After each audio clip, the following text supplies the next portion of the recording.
Então, 1 João, capítulo 3, verso 11. Porque a mensagem que ouvistes desde o princípio é esta: que nos amemos uns aos outros. Não segundo Caim, que era do maligno e assassinou seu irmão. E por que o assassinou? Porque as suas obras eram más e as de seu irmão justas. Irmãos, não vos maravilheis se o mundo vos odeia. Nós sabemos que já passamos da morte para a vida, porque amamos os irmãos. Aquele que não ama, permanece na morte. Todo aquele que odeia o seu irmão é assassino. Ora, vocês sabem que todo assassino não tem vida eterna permanente em si. Nisto conhecemos o amor, que Cristo deu a sua vida por nós, e devemos dar nossa vida pelos irmãos.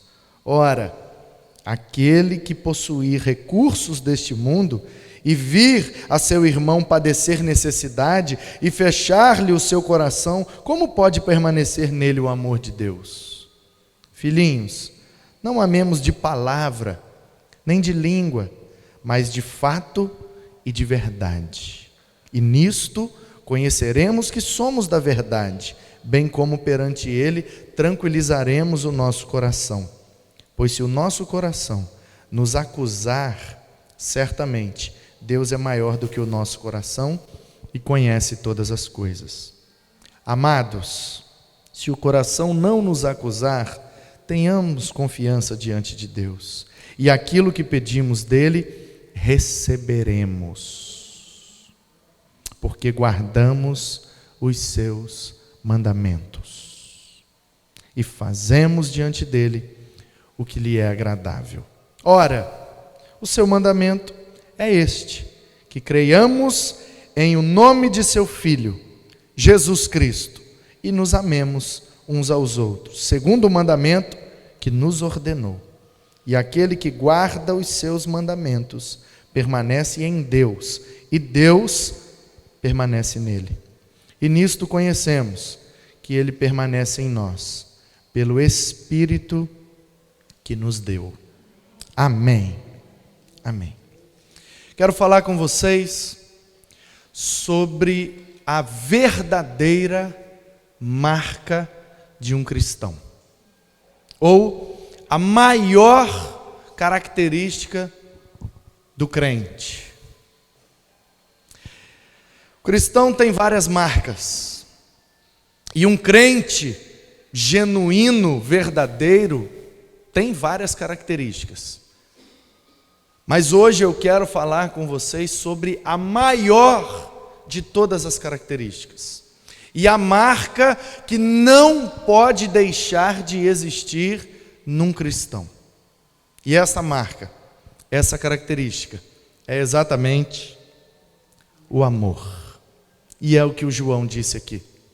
Nós não temos condições de abrirmos a boca para nos declarar cristãos, crentes, protestantes, evangélicos, batistas, seja lá o que for, não temos o direito de abrir a boca para nos declarar dessa natureza se em nós não habita o amor. E amor, embora pareça um substantivo, eu preciso te lembrar que amor é verbo. Amor é ação, principalmente o amor que o apóstolo João trata aqui nesse trecho da epístola. Nós sabemos que o texto original dessa carta foi escrito em grego. E eu tomei o cuidado de ler todos esses versículos na língua original, para compreender que tipo de amor o apóstolo João se referia. Porque para os gregos existem 4 tipos de amor. Para os gregos, quando um homem ama uma mulher, e esse amor produz um relacionamento de intimidade física, o grego chama esse amor de eros. Por isso, tudo que se refere a essa questão é denominado erótico. Que a raiz aí é eros, é o amor de um homem com uma mulher, intimidade entre um homem e uma mulher, eros. Para os gregos, quando alguém ama outra pessoa e deseja muito estar próximo dessa pessoa, e a companhia da pessoa é muito agradável, o grego chama isso de philos. É um amor de amigo, é um amor fraterno, é um amor de gostar de conviver. Amor de amizade muito próxima. Sabe quando você ama um amigo, gosta muito de conversar, de ouvi-lo, de falar com ele, de sair com ele, de estar com ele, de comer com ele e de conviver com ele em todas as situações, circunstâncias ou lugares. Você ama uma pessoa, esse amor é philos para o grego. Um amor de querer estar junto, um amor de parceria, de companheirismo. É o philos. Para o grego existe também um outro tipo de amor, que é o estorge, ou estorgue, depende da pronúncia, que é um amor com laço familiar. É o amor de uma avó por um neto. É o amor de um tio por uma sobrinha. É um amor entre primos. É o amor entre cunhados. Eu creio que existe, aleluia. Um amor entre uma sogra e um genro, louvado seja Deus. Amor de família, aquele amor que a gente sente por uma tia, que muito nos ajudou em um momento difícil da vida. É aquele amor que a gente sente por um parente, seja ele próximo ou não, mas quando há laços sanguíneos envolvidos, o grego não chama isso de philos, mas chama isso de storge, um amor de laço familiar. É sangue do meu sangue, sabe, aquele amor que te faz emprestar um dinheiro, mesmo sem poder, mas porque é família. O grego chama isso de storge. Portanto, eros, philos e storge não estão presentes no texto que nós acabamos de ler.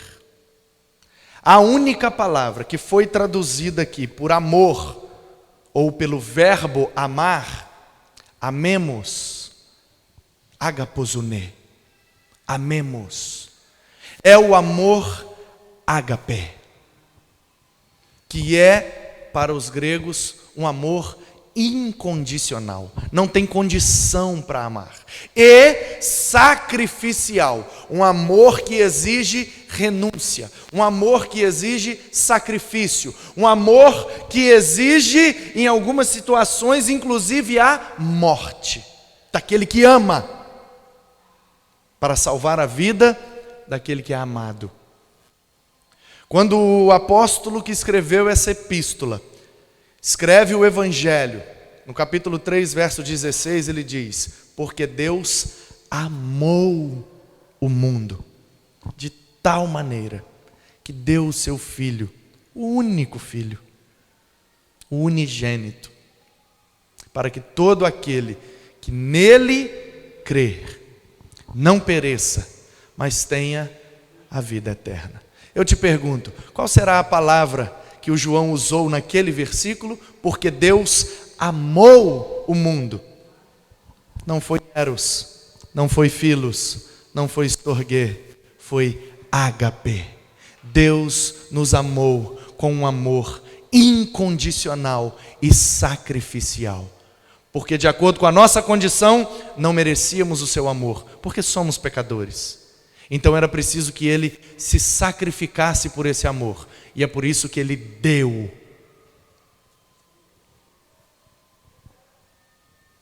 É possível dar sem amar, mas é impossível amar sem dar. O amor ágape é impossível ser praticado sem renúncia, sem sacrifício, sem pensar no outro antes de pensar em si próprio. E o único tipo de amor que João menciona aqui é o ágape. Portanto, irmãos, a verdadeira marca de um cristão é o amor ágape. E aí pergunto-lhes: pelo que estamos nos sacrificando? Por quem incondicionalmente estamos fazendo algo? Porque muitas vezes eu e você colocamos condições para amar. Se me tratar bem, eu amo. Se me tratar mal, eu não amo. Se falar bem de mim, eu amo. Mas se falar mal de mim, eu não amo. Então nós colocamos condições para amar, mas a verdadeira marca do cristão é o amor ágape, o amor incondicional. Não pode colocar condições, senão deixa de ser ágape, passa a ser filos. Porque o filos é o amor de gostar de quem gosta da gente e de conviver com quem gosta de conviver com a gente. Mas o amor que João usa aqui não é o filos, é o ágape. Então, meus queridos, o verdadeiro cristão não coloca condição para praticar o amor. Tem que amar. Tem que amar incondicionalmente, sacrificialmente. Às vezes nós vamos tirar do nosso para dar para alguém que não merece, mas isso é ágape. Às vezes nós vamos perder para alguém ganhar, ágape. Às vezes nós vamos dar um passo para trás para alguém dar um passo à frente, e isso é ágape. Deus saiu da sua glória, abandonou o seu trono, não julgou como usurpação ser igual a Deus. Antes, esvaziou-se de si mesmo e, na figura de um servo humano, se sacrificou por todos nós. E Deus lhe deu um nome que está acima de todo nome. E perante esse nome, todo joelho se dobrará e toda língua confessará que Ele, o amor em pessoa, é o Senhor. Precisamos imitar isso, irmãos. Se nós não imitamos essa característica de Cristo, nós não somos cristãos. Se nós não temos essa verdadeira essência do Evangelho, não temos o direito de nos denominar evangélicos. Porque o amor é a marca verdadeira de um cristão genuíno. O amor. Amor. Em todas as áreas, em todas as circunstâncias, em todos os locais, a todas as pessoas. Não temos, como cristãos, o direito de sermos preconceituosos. Não temos, como cristãos, o direito de sermos injustos e de fazermos acepção de pessoas. Aquele merece mais, esse merece menos. Aquele eu amo mais, esse eu amo menos. É claro que podemos ter e devemos inclusive ter os nossos grupos de afinidades. Então quem gosta mais de futebol vai conviver com mais quem gosta de futebol e vai falar mais de futebol porque é o assunto que dá afinidade. E assim sucessivamente. Quem gosta mais de cozinhar, vai conversar mais com quem gosta de cozinhar. E eu aprendi uma receita nova, e eu aprendi um negócio novo. E você tem que ver uma panela nova que saiu, que é muito boa. E isso é absolutamente normal. Grupos de interesse, grupos de afinidade. Agora, o que não pode ter é acepção de pessoas. Isso não pode existir no meio da igreja. Caso contrário, não somos uma igreja genuinamente cristã, muito menos verdadeiramente evangélica. Porque a marca do Cristo é o amor. E a essência do Evangelho é o amor. Ágape. O sacrifício do Senhor é o que nos junta aqui nessa noite.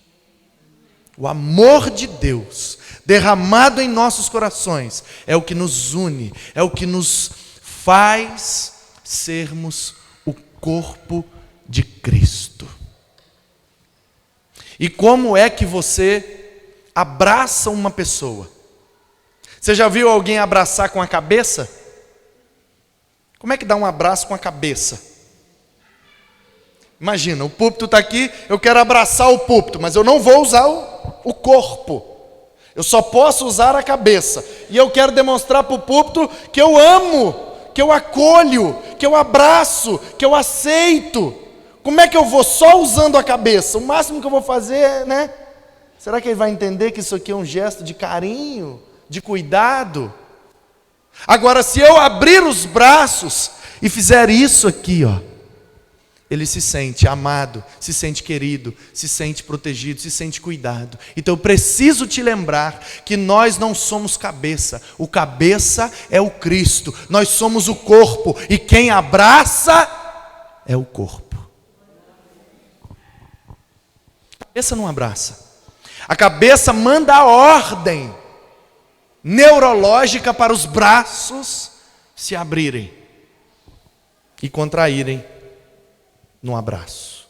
A ordem vem da cabeça, mas a ação é executada pelo corpo. Eu e você somos os braços abertos do amor de Jesus para abraçar as pessoas. Abraçar com erros, abraçar com pecados, abraçar cheios de dificuldades, limitações, problemas, adversidades e dívidas no âmbito físico, social, financeiro, mas também no âmbito espiritual. Quantas pessoas não são trazidas a nós cheias de dívidas? Dívidas com Deus, dívidas com o mundo, dívidas com o seu próprio ser e a sua própria vocação, porque Deus criou cada pessoa com um propósito, e toda vez que nós não cumprimos o propósito de Deus, ficamos em dívida com Deus. Mas nós não temos o direito, porque esta é a mensagem que nós temos ouvido desde o princípio, que nos amemos uns aos outros, como Jesus nos amou. Não imitando Caim, que por inveja matou Abel, o seu irmão. E quantos de nós matamos os nossos irmãos? Matamos com palavras, matamos com atitudes, matamos com gestos ou com omissão. E Tiago diz que quando nós sabemos o que devemos fazer e não fazemos, cometemos pecado. A omissão, deixar de fazer algo, também é um pecado diante de Deus. E eu vejo aqui o apóstolo João se valendo do exemplo desses dois irmãos. Dois irmãos que apresentaram ofertas para Deus, ou seja, dois irmãos crentes. Queriam agradar a Deus. Só que um trouxe do fruto da colheita, o outro trouxe um animal. E Deus se agradou do animal, por causa das características, por causa da entrega, por causa da essência da adoração de Abel. Ele pegou um cordeiro, ele pegou o macho, que tinha mais valor, e ele pegou o perfeito, sem nenhum defeito, sem nenhuma mácula, sem nenhuma doença. Ele pegou o melhor, ele pegou o que valia mais, ele pegou o que ele tinha de mais precioso e entregou a Deus. E Caim pegou lá uns frutos da colheita, mas Deus, conhecendo o coração, percebeu que ele não tinha separado o melhor. Ele deu por dar, para cumprir uma religiosidade. É preciso dar uma oferta para Deus para que ele se sinta adorado? Então vou pegar aqui da colheita que eu tenho aqui, vou botar lá e tudo certo. Mas Deus sonda o coração. E quantas vezes eu e você dizemos que amamos a Deus, mas não queremos entregar o nosso melhor, não queremos dar um tempo melhor, não queremos dar um talento melhor, não queremos oferecer um dom melhor, não queremos servi-lo melhor. Então nós dizemos que amamos, precisamos nos comportar conforme estamos dizendo. amamos a Deus sobre todas as coisas. Então que o nosso melhor seja oferecido a Deus como um sacrifício agradável. Que as nossas vidas sejam como a adoração de Abel, que ofereceu o seu melhor. E Caim, com inveja, com ciúmes, porque Deus se agradou mais da oferta do irmão dele, tirou a vida do irmão, matou o próprio irmão. E se nós abríssemos o jornal hoje, ou na capa de um jornal, da Gazeta, da Tribuna ou do Notícia Agora, que são os de maior circulação, estivesse lá uma manchete: um irmão matou o outro por inveja. Eles eram sócios na mesma empresa, só que um se destacou mais e o outro, movido por inveja, pegou uma faca e assassinou o irmão dentro da própria empresa que eles construíram juntos. A gente tem a tendência de olhar uma notícia dessa e falar: misericórdia, Jesus está voltando, o mundo está acabando. Só que Caim matou Abel em Gênesis capítulo 4. Em Gênesis 3, o homem ainda está no Éden, no paraíso, sem pecado nenhum. Aí Gênesis 3 conta como que o ser humano pecou pela primeira vez e foi expulso da presença de Deus, porque o salário do pecado é a morte, e morte é separação. Então o ser humano morreu, não fisicamente, imediatamente, depois ele morre, mas no início ali ele ainda está vivo fisicamente, mas espiritualmente já não tinha vida, porque não tinha mais acesso à árvore da vida e não tinha mais acesso à presença de Deus. Irmãos, espiritualmente falando, biblicamente falando, quem não tem acesso à presença de Deus, não tem acesso à árvore da vida, existe, mas não tem vida, não está vivo, está existindo, como uma planta existe, como uma barata existe, mas não tem vida, porque só em Deus temos vida. Como Paulo disse em Atenas, é nele que nós vivemos, movemos e existimos. E aí um irmão matou o outro. Gênesis 4, eles tinham acabado de sair do Éden, ou seja, o pecado entrou. Próxima cena, um assassinato de um irmão contra o outro irmão por causa de inveja, ciúmes. E quantas vezes essa história já se repetiu? Quantas vezes irmão matando irmão, por bobeiras, por ciúmes, por invejas, por coisas que não têm o menor valor, nós nos tornamos assassinos diante de Deus. E você precisa ler comigo o verso 15, que todo aquele que odeia o seu irmão é o quê? Homicida, assassino. Mais uma vez, o apóstolo João está fazendo aquela literatura de pêndulo, de dualismo, luz e trevas, time de Cristo e o time anticristo. E como ele já tinha feito lá atrás, no capítulo 2, ele novamente está colocando o amor e o ódio. E nesse contraponto, ele está nos mostrando que quem ama, imita Cristo, imita o Abel. E quem odeia, imita o Caim, imita o maligno. Então, meus irmãos, não há espaço em nosso meio para a acepção de pessoas, não há espaço para julgamento de pessoas, não há espaço para odiar pessoas. Todos devem ser amados por nós, acolhidos por nós, abraçados, porque nós somos o corpo de Cristo. E Cristo só usou o seu corpo uma vez para agir com violência contra a religiosidade daqueles homens. E ele certa vez entrou no templo e expulsou os cambistas com aquele azorrague, aquele chicote feito de couro de animal com pedaços de osso na ponta.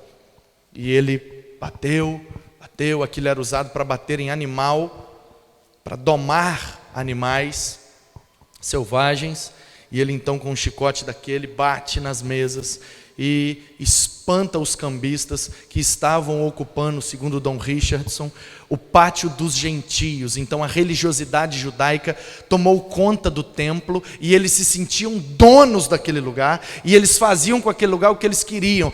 Você pode botar uma mesa ali, você pode vender ali, você pode fazer isso, pode fazer aquilo. Ele falou: ei, isso aqui não é de vocês não, isso aqui é a casa do meu pai. Isso aqui deveria ser uma casa de oração e não uma casa de comércio. Vocês não são donos desse lugar. O dono desse lugar é o meu pai. E aí ele age com violência, uma única vez, por causa disso. Então, se queremos imitar a Cristo, devemos aprender a sermos agressivos contra a religiosidade e não contra pecado, porque você não vê Jesus agindo com violência, com truculência e agressividade contra alguém pecador. Ele acolhe. O Zaqueu, cobrador de impostos, ladrão, corrupto, ele vai para a casa dele. Aquela mulher adúltera, ele abraça e pergunta: onde estão seus acusadores? Quem não tem pecado, atira a primeira pedra. E assim sucessivamente. Ele tem encontro com endemoniados, ele tem encontro com oprimidos, ele tem encontro com possessos, com adúlteros, com prostitutas, com ladrões, toda sorte de pecados terríveis. O que é que ele faz? Ele acolhe. Mas contra aqueles religiosos que se achavam santos, mas como ele mesmo disse, sepulcros caiados, por fora é muito bonito, mas por dentro está morto. Jesus não tolera a hipocrisia. Jesus não tolera a hipocrisia. A única coisa que ele não tolera é a hipocrisia. As outras coisas, ele não vê problema. Então é melhor nos apresentarmos diante dele como pecadores, carentes da sua graça, do que como santos, religiosos, cumpridores de obrigação. E ele tem obrigação de nos atender, de nos abençoar e de seguir a nossa voz. Quantas vezes, em oração, eu e você estamos pecando contra Deus? Porque nós oramos dando ordens para Deus. Senhor, faça isso. Senhor, faça aquilo. Senhor, abra a porta, vá à frente, abençoe, livre, guarde, faça e faça e faça. Espera aí, quem é o Senhor nessa história? Quem é que manda nessa história? É Ele ou sou eu? Porque me parece em algumas das minhas orações que eu sou o Senhor e Ele é o servo, porque eu mando Ele fazer um monte de coisa. Senhor, no dia de hoje, leva o meu filho à escola e guarde-o e proteja-o e livra-o de todo mal. Senhor, esteja com a minha esposa no caminho do trabalho e faça isso, aquilo, aquilo, aquilo, e aquilo, aquilo, aquilo, e eu sequer agradeci, e eu sequer me arrependi, e eu sequer reconheci a minha falha, a minha limitação e a minha pequenez diante dele. E eu já começo o dia dando ordens em Deus, para que ele tem que fazer isso, tem que fazer aquilo, tem que fazer aquilo, fazer aquilo. Espera aí, quem é o Senhor e quem é o servo? Senhor, obrigado por este dia. Obrigado porque nesta hora as tuas misericórdias se renovam mais uma vez sobre a minha vida. E no dia de hoje, eu, como teu servo, o que posso fazer para demonstrar que te amo acima de todas as coisas? Direciona o meu coração e neste dia, usa-me para a tua glória e para o engrandecimento do teu reino. E eu te agradeço por estar vivo e pela oportunidade de te servir, de te amar e de me relacionar com o Senhor. Obrigado pela minha esposa, obrigado pelo meu filho. Eu sei que o Senhor os está guardando e por tudo isso eu te agradeço em nome de Jesus. Essa é a oração de um servo diante do seu Senhor. Uma oração de gratidão, de reconhecimento, de arrependimento. Senhor, eu não sou nada, o Senhor não tem a menor obrigação de me abençoar ou de fazer qualquer coisa por mim. Portanto, eu só tenho que te agradecer, pelo simples motivo de eu estar em pé, respirando. Aleluia, louvado seja o teu nome, por isso que eu te amo acima de todas as coisas, e eu quero amar o meu próximo como o Senhor tem me amado. É assim que ora um crente de verdade. É assim que age um cristão verdadeiro, com amor a Deus, com amor à humanidade. Com o amor que Ele nos amou, também amaremos, porque nós não somos chamados para julgar, para apontar ou para denegrir. Somos chamados para compartilhar desse amor. Porque aquele que não ama, não conhece a Deus. E nisto conheceremos que somos da verdade. Verso 19. Bem como perante Ele, tranquilizaremos o nosso coração. Você quer ficar com o coração tranquilo diante de Deus? Ame com o amor de Jesus. Ame com o amor ágape. Pois se o nosso coração nos acusar, certamente Deus é maior que o nosso coração e Ele conhece todas as coisas. Quando eu e você tentamos fazer o bem e não conseguimos, tentamos imitar a Jesus e não conseguimos, e muitas vezes nós falhamos mesmo, e para isso devemos estar dispostos a pedir perdão, nos arrepender e procurar melhorar. Inclusive na próxima terça eu te convido, o tema da capacitação e treinamento será perdão. Venha para você aprender de um jeito dinâmico, leve, diferente, didático, que tem feito muito bem a todos nós que estamos participando dessas terças-feiras. Precisamos, irmãos, aprender a conviver com nossas falhas. Muitas vezes Deus nos perdoou, muitas vezes as outras pessoas nos perdoaram, mas nós não conseguimos nos perdoar. E Deus já não leva em consideração, a outra pessoa já não leva em consideração, mas a gente, pela nossa própria consciência, e o apóstolo usa a palavra coração, ou seja, o nosso próprio coração fica nos acusando. Você errou, você falhou, você não tem direito, você não pode mais, e você tem que, sabe, a gente fica se acusando daquilo que nem Deus nos acusa mais. Amados, 21. Se o coração não nos acusar, temos confiança diante de Deus, e aquilo que pedimos dele, recebemos, porque guardamos os seus mandamentos, e fazemos diante dele o que lhe é agradável. Se nós vivermos para agradar a Deus, em nada, seja pela consciência ou pelo coração, em nada seremos acusados. Ainda que alguém não goste, ainda que alguém torça o nariz, ainda que alguém estique o bico, se eu fiz em minha consciência e no meu coração o que deveria ser feito para agradar a Deus, terei paz e o meu coração estará tranquilo, porque em nada eu me acusarei.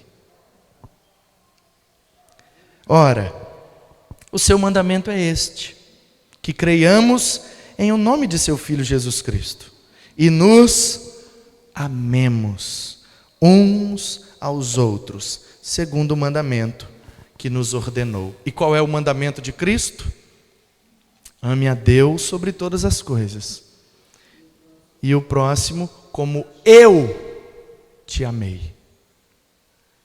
Não como você mesmo. Isso é de Moisés. O de Jesus é: amem-se uns aos outros, como eu vos amei, e assim saberão que sois meus discípulos. João capítulo 15.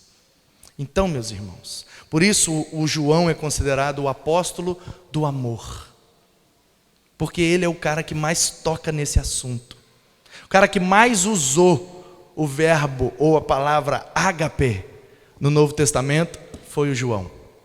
No Evangelho, nas 3 cartas e no Apocalipse, ele usa muito essa palavra. E aquele que guarda os seus mandamentos, ou seja, aquele que ama com o amor de Jesus, permanece em Deus, e Deus permanece nele. E nisto conhecemos que Ele permanece em nós, porque Ele nos deu do seu Espírito.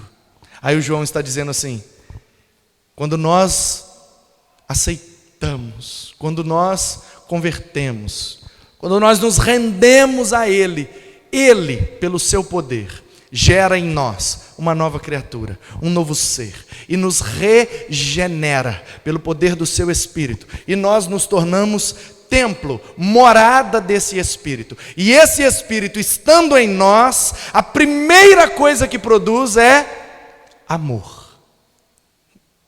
Então, se você tiver que colocar uma evidência, qual é a única evidência? Se eu tiver que reduzir um crente a uma característica só, que característica seria essa? O amor. Por isso que Gálatas, capítulo 5, verso 22. O fruto do Espírito é amor. E depois vem mais 8. Alegria, paz, paciência, bondade, benignidade, longanimidade, fé, temperança, domínio próprio. São 9. Mas o primeiro da lista é o amor.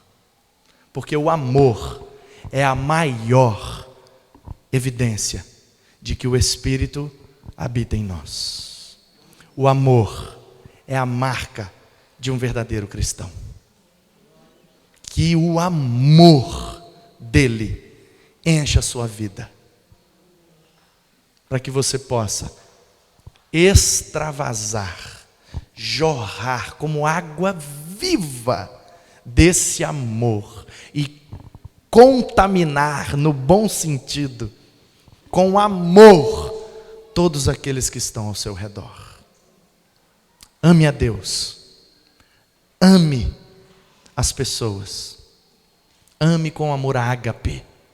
É possível, porque está na Bíblia. É uma orientação apostolar. O apóstolo João está dando uma orientação para a igreja. Eu e você somos igreja, então essa orientação é para nós. E Deus não nos daria uma orientação que não teríamos condição de cumprir. Então é possível amar com o amor de Jesus. É possível ser um verdadeiro cristão. É possível ser um evangélico genuíno, que ama até o fim. Que Ele te abençoe.